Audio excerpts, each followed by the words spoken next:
Good evening, everybody. It's Thursday night, and today it's garment sewing night. So welcome, everybody. What we're gonna do? We're gonna do a cap sleeve. So what I did last week, what we did was we just simply made the top, and this is inside out. But we took a regular T-shirt pattern. In case you weren't here last week, is that we took a regular T-shirt pattern and we changed it to make a long dress, and it's just a plain straight dress, nothing fancy, big T-shirt dress. I do recommend you buy better quality fabric than I bought. I bought this stuff for like $3.99 at Joann's, and look, you can like probably see my face through it. It's so thin, it's so stretchy, and I hate it. I hate this fabric. So it helps to buy good fabric. A couple things that I changed differently from the T-shirt is that I raised the shoulders because the arm's eye, because we're going to do a cap sleeve. So I'm going to actually treat this like it's a sleeveless because it's not going to have a full sleeve on there, which means a couple things. When you are basically going sleeveless, when you have a T-shirt pattern, it usually comes out like this. Now, this is sort of your, let me see if I can draw this. I'm not real good at drawing.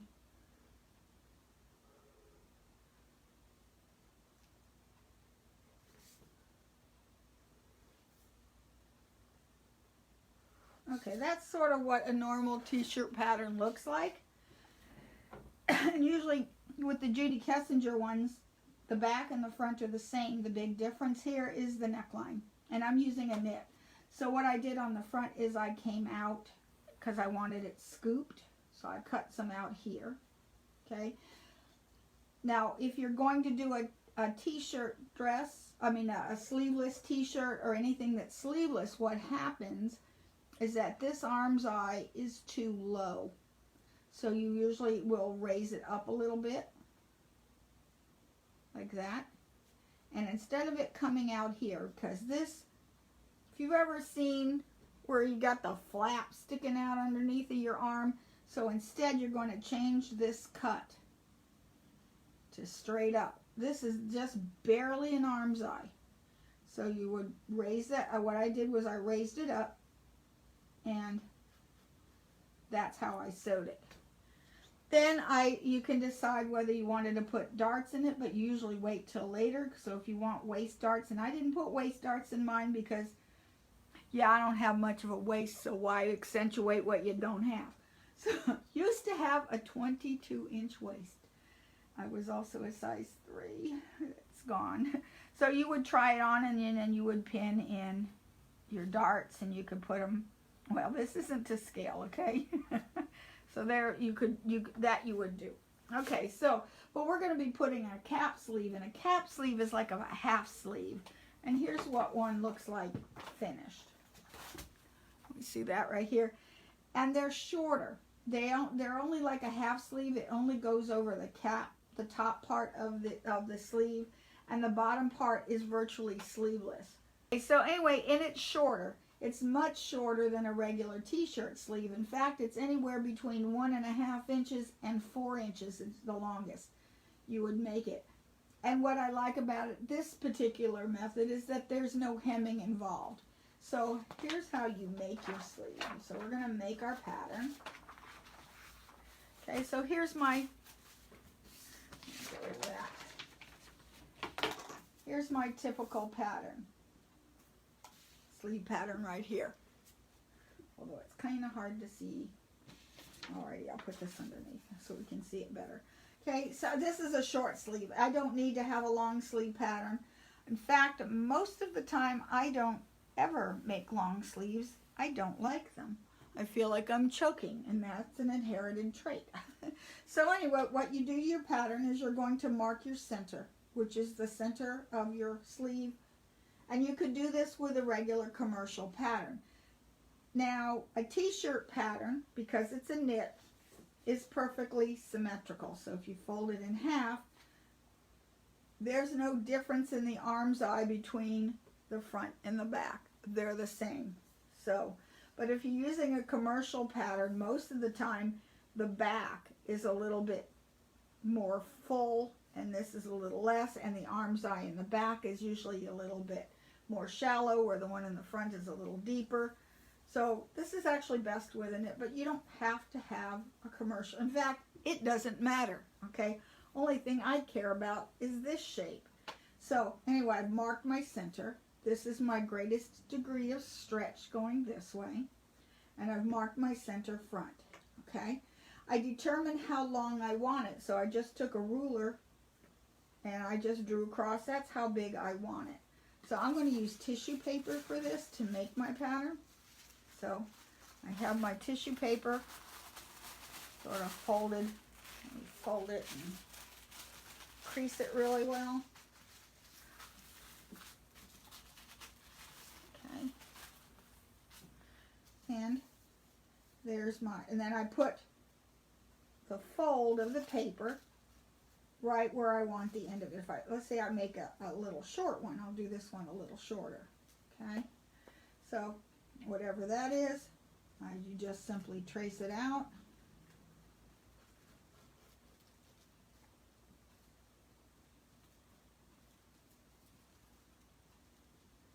I will mark my center front, or the center of the sleeve. And you could stay stitched together. I don't like this. I don't want to stay stitch it, so I'm not going to. But I'm going to cheat, and I'm still going to have it so that it's basted together. This is, see why this knit's made me crazy? It sort of shifts and changes shape all over the place. Drives me crazy. And it is so thin.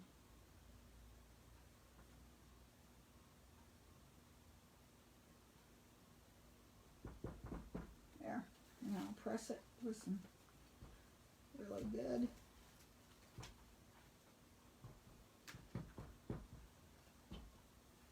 Here's what I'm going to do. This is Elmer's washable school glue. When in doubt, use that. Starting to come out, I'm just going to lift up this corner. Put in little dots. I wonder how this one would work. Let's try this one. This is that acorn precision piece. Let's see how that works. There we go. Coming out a lot. This is supposed to be pliable. We'll just see how it works.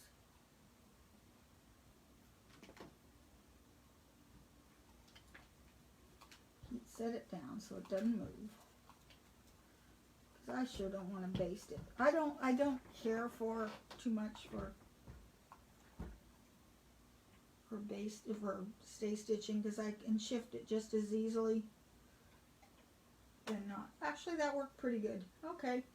And it does come out easier than Elmer's glue.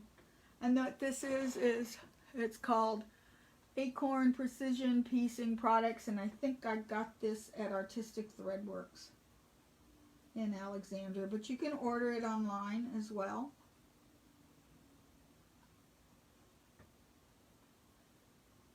Just a few dots just to hold it still, because that stuff's nasty.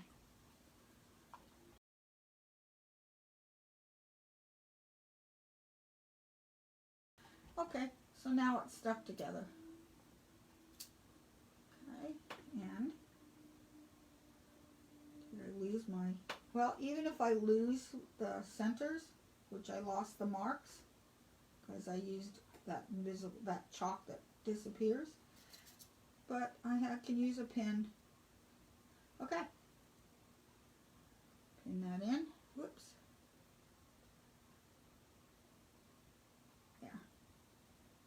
Okay, and then we'll put this on. I'm going to use a sewing machine for now, but you could use your serger. Okay, now what I did to the dress.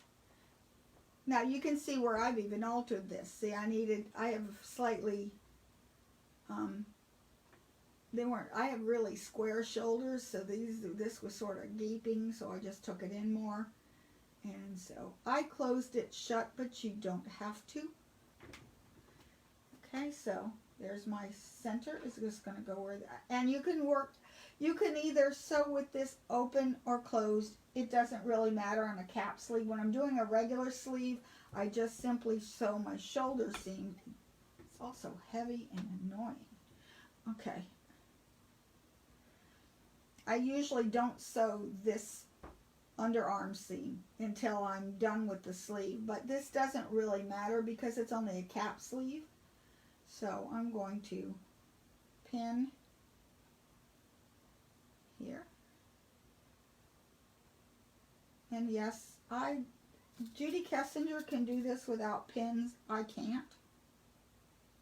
I'm not that good. Now, if the shoulder seam is being annoying and wanting to flip back, and you know what I did here, I simply glued it and heat set it down. Okay, and then I'm just going to, no stretch, just sort of line it up. And yes, I like pins. I'm sorry, Judy. I know you. Sorry, Mom. You don't like pins, but I do. And let me turn this. There's a lot of dress here. Turn it inside out. Or right sides out.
Alrighty, it's pinned all the way around. Reason I like to pin it, because I want to check to make sure that I've got the same on the, and it's good. Okay, so now we're going to go to this machine and we're going to sew it in. I'm just going to sew a 1/2 inch seam. Okay.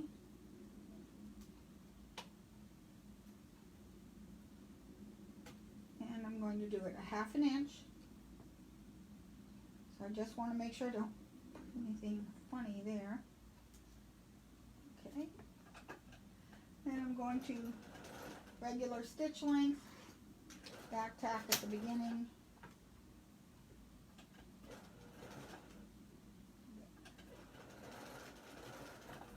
And whoops, I didn't mean to go over the pin.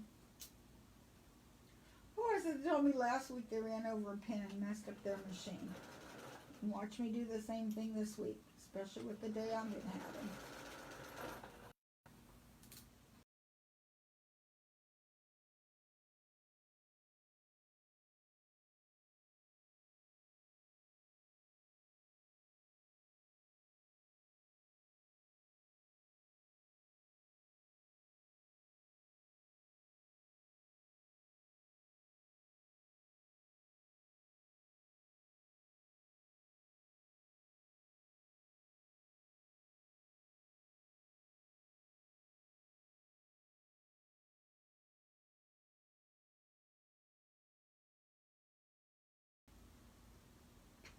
Okay. Oops, this is too long of a stitch length. But I'm not going to worry about it. So.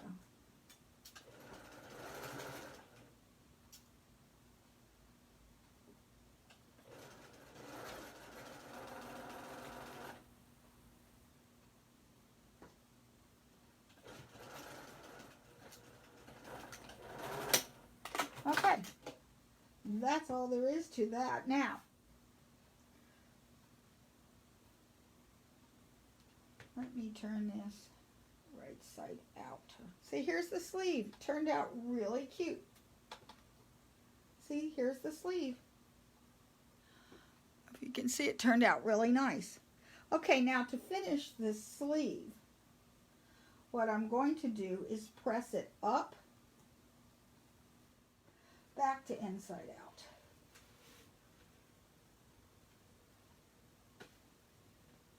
Okay. And the sleeve. This side. Okay. See how the sleeve right here goes down, which is normally how you do a sleeve. So I want this actually up because I'm going to just take some glue on the seam line. And yeah, I could straighten that, but I'm not going to. It's just a night shirt.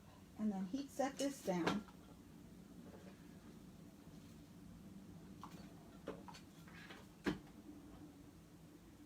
And I might need another.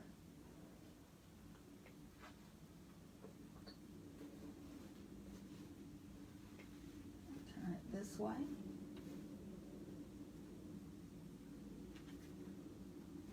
Elmer's glue. I could do a couple layers here. Heat set that down. Okay.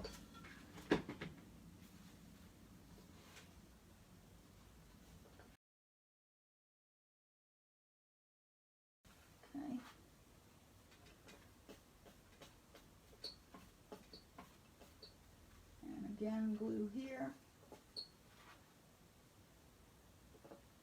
And I am not going to put anything else on there. I'm just going to glue this down. Needs more glue.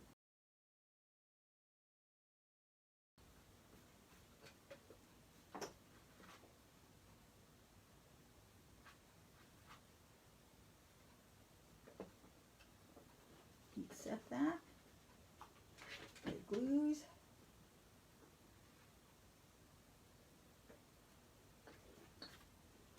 Because if I had to pin this, I'd be here all day.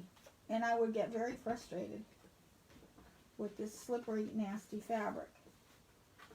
And then over here, I will glue this part down. Might have to put on both sides so it'll stay.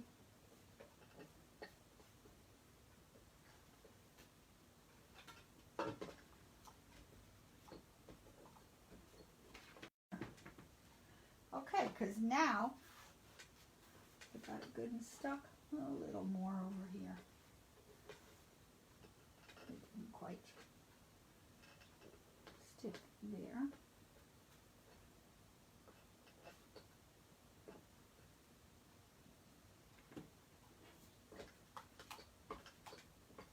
Okay,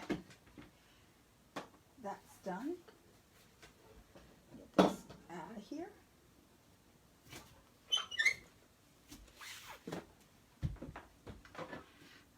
Okay, because now, where'd it go? There it is. Now this is glued down very well. It's glued on the inside because now I could just take my cover stitch or a top stitch and just stitch this down. And then you're done with the sleeves, and it really would look very nice. And back to right sides out. There's the cap sleeve. And really nice. And then I'm going to take my cover stitch. And I'm just going to do a slight cover stitch right here on the edge all the way around. Which I see I did a cover stitch right. I don't know if you can see it because it is awfully dark. It's black. And see, remember last week how that looked so unruly because this was so wide it wouldn't stay straight? Well, I just simply did a cover stitch over it, and I'm going to do a cover stitch right along here, and this will finish the edges of the seam, the inside, so I don't have to worry about a hem. And look how nice that looks. It did a really nice job. And I'll do the other one off camera. Let's scoot this back, and let's see if anyone's got any questions. So see how easy it is to do a cap sleeve. It's one of my favorite sleeves to do. It does give you a little bit of coverage, and granted, nothing covers the goose egg arms, but I didn't shut that. But it gives you a nice t-shirt top, and this will be very comfortable, especially to sleep in. I'm going to try next week to. We're going to do the slit that's on the side, how to finish that. Again, it's using the cover stitch, and hopefully I'll have a new door by then so that I can show it to you, because right now it's sick, poor machine. I'm rough. So anyway, yeah, I know, Ricky, I taught you only to buy good fabric, but it was COVID when I bought this. We were on lockdown, and when you went into this, at the time, my favorite place to buy garment fabric in the Washington, D.C. area is the Fabric Place basement in Alexandria. They've got good quality fabrics. But when I bought this, they were closed. Joann was open. I ordered this. It was on sale online from Joann. It looked like it was nice quality. It was curb pickup, and this is what I got. So sometimes you just have to deal with what you've got. Like I said, this is why this is going to be. There's a couple things. Not only that, I always wash fabric before I sew it, and it felt really nice when I bought it. And that's the problem with buying cheaper fabric. You'll buy it off the bolt, and it looks fine. When you wash it, you're going to find out it's full of sizing, and therefore it's not nice anymore. This one isn't. In fact, I don't know if you could, yeah. See the quality of the knit? It's already fuzzing up, and I have only washed it one time. And I cut it out, and look at that horrible quality. I wouldn't wear this, outside the house, but you know what? I like to sleep comfortably, and this is nice to knock around the house. And so it served the purpose. And I do have better fabric, but also I will sometimes try out these patterns on cheap fabric so that I don't use my, $15 a yard stuff that I get at Fabric Place basement, because they've got some awesome fabric. I've seen some with DKNY, a bunch of, who else I see? Bunch of brands, I think, I don't know for sure. They only have 2 stores. One is up by Boston, Massachusetts, and the other one is in Alexandria. It's a family-owned business, and I have a feeling that they go to New York or into the garment districts, and they buy the overruns from the different factories and the different lines, because they've got fabric that's just spectacular there. Some of it's pricey, and so, the Donna Karan stuff is expensive. But it's beautiful fabric. So yes, I can find good fabric for quilting at any quilt shop. There's a lot more quilt shops than there are fabric stores for garments. So yeah, so I know I didn't do as I said, and I do have some nice fabric. But you know what? We're our own worst enemy. If I buy a piece of fabric that I really love, I will buy 3 yards of it, and I don't really know what I want to do with it. So I hold on to it forever, because if I use it, then I won't have it anymore. That makes no sense, but that's what I do. And I think a lot of us do that. Okay.